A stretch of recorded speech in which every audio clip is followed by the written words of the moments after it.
नमस्कार मित्रांनो, स्वागत आहे आजच्या एका नवीन व्हिडिओमध्ये। जी गाडी तुम्ही फ्रेममध्ये पाहताय ती आहे Creta S optional diesel manual ट्रान्समिशनमध्ये। आणि या स्पेसिफिक एस ऑप्शनल व्हेरियंटमध्ये तुम्हाला काय काय फीचर्स मिळतात, एक्सटेरियरमध्ये काय मिळतात, इंटेरियरमध्ये काय मिळतात, हे मी तुम्हाला आजच्या व्हिडिओमध्ये सांगणार आहे। आणि त्याचसोबत या कारमध्ये काही ॲक्सेसरीज देखील टाकलेले आहेत, पण मी तुम्हाला सांगेल की ॲक्सेसरीज कोणत्या आहेत आणि स्टॉकमध्ये आपल्याला काय काय मिळतं। तर सुरुवात करूयात गाडीच्या फ्रंट डिझाईनपासून। या प्रकारची काहीशी जी फ्रंट डिझाईन आहे गाडीची ती आपल्याला पाहायला मिळते। हुंडाईचा लोगो जो आहे तो तुम्ही या ठिकाणी पाहू शकतात। आणि ही जी कनेक्टेड DRL आहे LED मध्ये ते देखील या ठिकाणी तुम्ही पाहू शकतात। टर्न इंडिकेटर्स तुम्ही या ठिकाणी पाहू शकतात।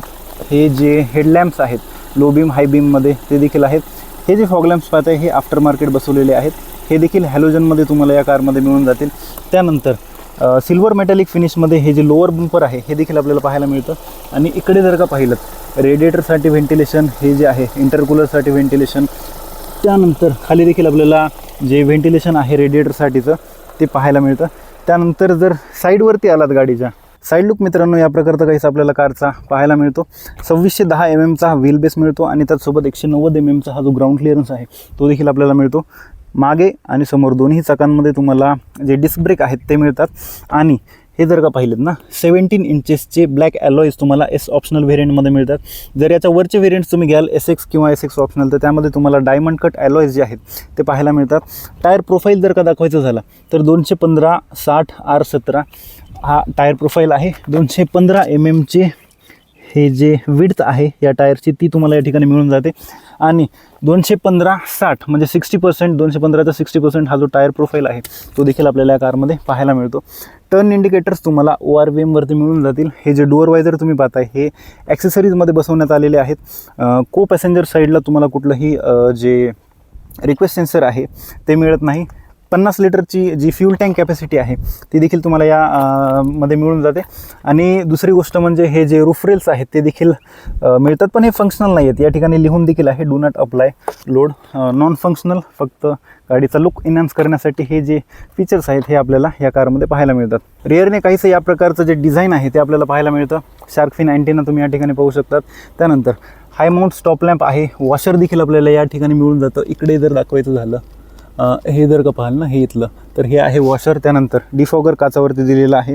वायपर जर का पाहाल तर वायपर देखील आपल्याला या व्हेरियंटमध्ये मिळून जातं। हुंडाईचा लोगो आहे, कनेक्टेड LED टेल लॅम्प तुम्हाला मिळतात। LED सेटअपमध्ये हे जे टेल लॅम्प आहे ते असणार आहेत। आणि जे टर्न इंडिकेटर्स आहेत ते देखील तुम्ही या ठिकाणी पाहू शकतात। क्रेटाची बॅजिंग आहे, कुठलीही व्हेरियंटची बॅजिंग आपल्याला यावरती पाहायला मिळत नाही। रिव्हर्स लाईट जो आहे तो तुम्ही पाहू शकता त्या ठिकाणी आपल्याला मिळून जातो। आणि सेम जसं फ्रंटला सिल्वर मेटॅलिक फिनिशमध्ये बंपर होतं, रिअरला देखील तुम्हाला या ठिकाणी मिळून जातं। आणि इकडे जर का पाहिलं तर हे जे टोईंग हुकसाठीची जी जागा आहे ती तुम्हाला या ठिकाणी मिळून जाते। त्यानंतर रिफ्लेक्टर्स जे आहेत ते तुम्ही या ठिकाणी पाहू शकतात।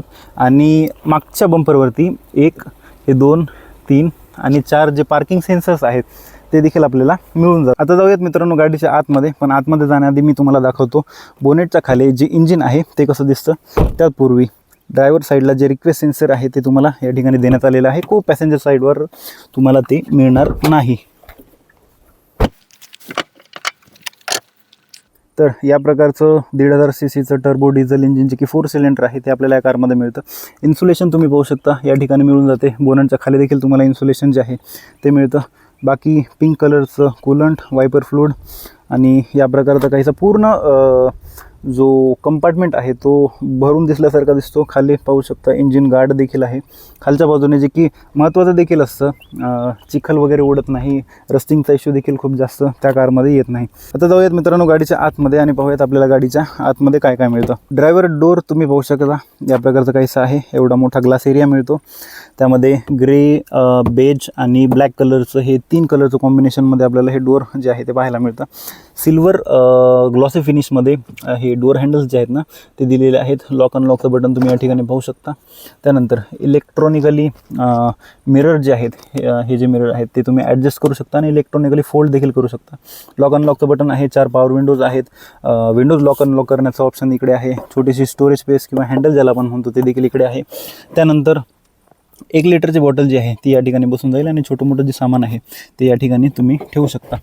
इकडे जर का पाहिलं तर काही लोक म्हणतात की हे मॅग्नेट वगैरे दिलेले आहे या ठिकाणी, पण मी ज्या वेळेला ट्राय केलं इथे काही चिटकवण्याचं तर ते नाही चिटकलं।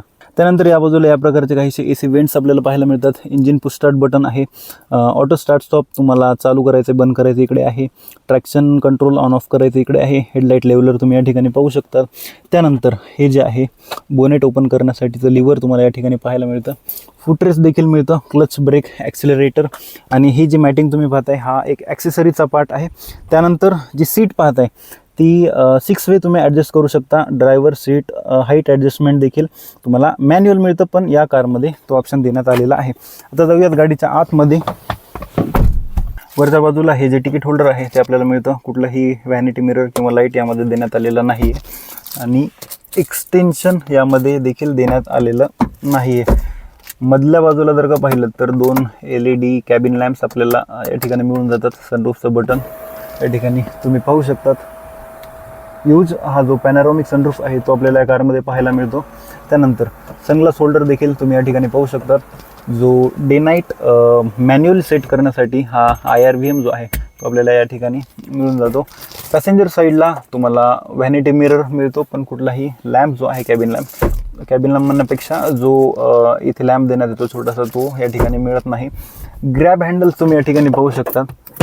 यामध्ये एक गोष्ट मला अशी वाटली की हे जे स्लो क्लोजिंग फंक्शन सोबत असायला आहे ना ते पाहिजे होते, कारण बऱ्याच वेळेला एखाद्याला माहीत नसतं तो या आवाजामुळे जाईल ना, हा जो आवाज आहे यामुळे बऱ्याच वेळेला दचकून जातं, त्याला कळतच नाही नेमकं काय होतं. या प्रकारचं 4 स्पोकचं जे स्टिअरिंग व्हील आहे ते आपल्याला पाहायला मिळतं. हॉर्न या प्रकारचा काहीसा आहे. हुंडाईचा लोगो. ऑफकोर्स तुम्ही जर का बारीक निरीक्षण केलेत ना तर हा एक माणूस आणि हा एक माणूस हे 2 माणसं हँडशेक करताना दिसतात, डील करताना दिसतात. या प्रकारचा या हुंडाईच्या लोगोचा अर्थ आहे. एअरबॅगचे बॅजिंग तुम्ही या ठिकाणी पाहू शकतात. त्यानंतर या हे जे काही मीडिया कंट्रोल्स तुम्हाला दिलेले आहेत ही स्क्रीन कंट्रोल करण्यासाठी, आणि जर हा जो MID आहे ते कंट्रोल करण्यासाठी हे सगळे जे बटन्स आहेत ते दिलेले आहेत. क्रूज कंट्रोलचं देखील फंक्शन आपल्याला या कारमध्ये मिळून जातं. इकडे जर का पाहिलं तर हेडलाईट कंट्रोलर आहेत. ऑटो हेडलाईटचं देखील ऑप्शन तुम्हाला देण्यात आलेलं आहे. इंडिकेटर कंट्रोल्स तुम्हाला या ठिकाणी मिळून जातील. त्यानंतर वायपर कंट्रोल्स जे आहेत ते देखील तुम्हाला या कारमध्ये देण्यात आलेले आहेत. ड्रायव्हर MID फुल्ली डिजिटल मिळते. या प्रकारचे काहीशी मला वाटतं सेम MID मी किया सोनेटमध्ये देखील पाहिली होती. त्यानंतर स्क्रीन जर का पाहाल तर टच स्क्रीन इन्फोटेनमेंट सिस्टम आपल्याला या कारमध्ये मिळून जातं. आणि हे 2 जे टॉगल्स आहेत ते देखील खूप हेल्पफुल आहेत. थँकफुली सगळे टच कंट्रोल्स आपल्याला यामध्ये दिलेले नाही आहेत. त्यानंतर इकडे जर का पाहिलं तर एअरबॅगची बॅजिंग आहे. या ठिकाणी पियानो ब्लॅक फिनिशमध्ये किंवा ग्लॉसी ब्लॅक फिनिशमध्ये हे प्लास्टिक मिळतं. त्यासोबत इथं छोटी मोठी जी स्टोरेज स्पेस आहे ती देखील या ठिकाणी मिळून जाते. ग्लो बॉक्स जर का दाखवायचा झाला तर हा बराच मोठा जो ग्लो बॉक्स आहे जो की कूलिंग फंक्शनसोबत आपल्याला मिळून जातो. त्यानंतर इकडे जर का पाहिलं तर AC वेंट्सची डिझाईन आपल्याला या प्रकारचे काहीसे पाहायला मिळते. सगळे टचवाले कंट्रोल आहेत. ड्युअल झोन क्लायमेट कंट्रोल आपल्याला मिळतं. फक्त टेम्परेचर ॲडजस्ट करण्यासाठी हे जे बटन्स आहेत हे फिजिकल मिळतात, आणि हजार्ड लॅम्पचं जे बटन आहे ते देखील आपल्याला फिजिकलमध्ये मिळून जातं. इकडे छोटी मोठी स्टोरेज स्पेस आहे. इकडे जर का पाहिलं तर Type-Cचं चार्जिंग सॉकेट आहे, आणि त्यानंतर 12 वोल्टचं हे देखील चार्जिंग सॉकेट आहे. USB-चं एक सॉकेट आपल्याला इकडे दिलेलं आहे. मोबाईलसाठीचा स्टोरेज स्पेस इकडे दिलेला आहे. 6 स्पीडचं जे मॅन्युअल ट्रान्समिशन आहे ते आपल्याला या ठिकाणी पाहायला मिळतं.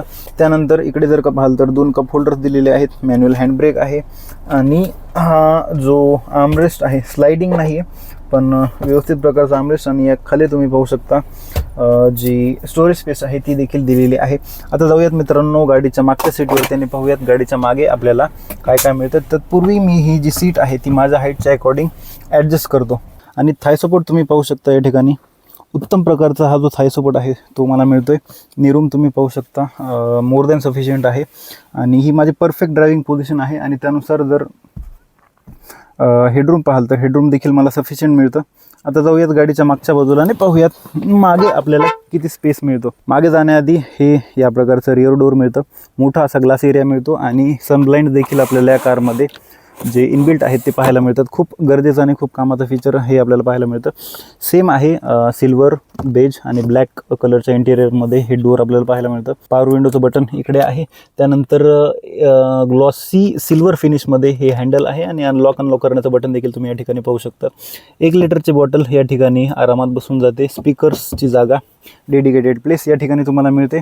या प्रकारचा काहीसा जो इंटेरियरमधला स्पेस आहे तो आपल्याला दिसतो. आता आतमध्ये जाऊन जर का दाखवायचं झालं तर नीरूम तुम्ही पाहू शकता मला एवढा मिळतोय. लेगरूम देखील मला खूप चांगला मिळतोय, आणि हेडरूम जर का दाखवायचं झालं तर तो देखील सफिशियंट आहे माझ्या हाईटच्या हिशोबाने. मागच्या बाजूने काहीसं असं डॅशबोर्ड जे आहे गाडीचं ते आपल्याला पाहायला मिळतं. इकडे जर का पाहिलं तर रिअर एसी वेंट्स आपल्याला मिळतात. मोबाईल स्टोरेज स्पेस इकडे आहे. चार्जर USB नाही आहे, टाईप सी सॉकेट जे आहे चार्जिंगसाठीचं ते आपल्याला पाहायला मिळतं. रिअर हम्प जो आहे तो खूप जास्त मोठा नाही आहे. आणि इकडे जर का पाहिलं ना तर 3 लोक आरामात बसू शकतात. 3 ॲडजस्टेबल हेडरेस्ट नाही आहेत, 2 ॲडजस्टेबल हेडरेस्ट आहेत. आणि जर सीट बेल्ट्स दाखवायचे झाले तर 3 पॉईंट सीट बेल्ट्स आपल्याला 3ही पॅसेंजरसाठी मिळून जातात. जर 3 पॅसेंजरसाठी 3 सीट बेल्ट दिलेले आहेत तर हेडरेस्ट तिसरं का नाही दिलं. आता जाऊयात गाडीच्या डिक्कीमध्ये, पाहूयात बूट स्पेस आपल्याला किती मिळतो. डिक्की ओपन करण्यासाठी तुम्हाला एक इलेक्ट्रिक बटन मिळतं. या ठिकाणी तुम्ही पाहू शकता हे जे बटन आहे. त्यानंतर रिव्हर्स कॅमेरा इकडे देण्यात आलेला आहे, माझ्याच्याने दाखवायचा राहून गेला होता. हे जे आहे 433 लिटरचं जे ह्यूज बूट स्पेस आपल्याला कारमध्ये मिळून जातं. रिअर पार्सल ट्रे देखील आपल्याला या ठिकाणी मिळतो. त्यानंतर इकडे जर का पाहिलं तर अपोलोचा 16 इंचेसचा हा स्पेअर व्हील जो आहे स्टीलचा तो आपल्याला या ठिकाणी पाहायला मिळतो. टूल किट तुम्ही या ठिकाणी इकडे पाहू शकतात. त्यानंतर इकडे जर दाखवायचं झालं तर छोटी मोठी स्टोरेज स्पेस आहे. आणि इकडे एक हुक दिले, छोटी मोठी पिशवी जर का तुम्हाला अडकवायची असेल. या ठिकाणी बूट लॅम्प जो आहे तो तुम्ही या ठिकाणी पाहू शकतात. त्यानंतर लीड क्लोज करण्यासाठी किंवा बूट क्लोज करण्यासाठी या ठिकाणी हे छोटंसं हँडल देखील देण्यात आलेलं आहे. तर मित्रांनो हेच सगळं होतं Hyundai Creta diesel S optional manual व्हेरियंटबद्दल. अपेक्षा करतो हा व्हिडिओ जो आहे तो तुम्हाला आवडला असेल. व्हिडिओ कसा वाटला ते प्लीज मला कमेंटमध्ये सांगा. आणि भेटूया तशाच एका नवीन व्हिडिओमध्ये. खूप खूप धन्यवाद. जय हिंद, जय महाराष्ट्र.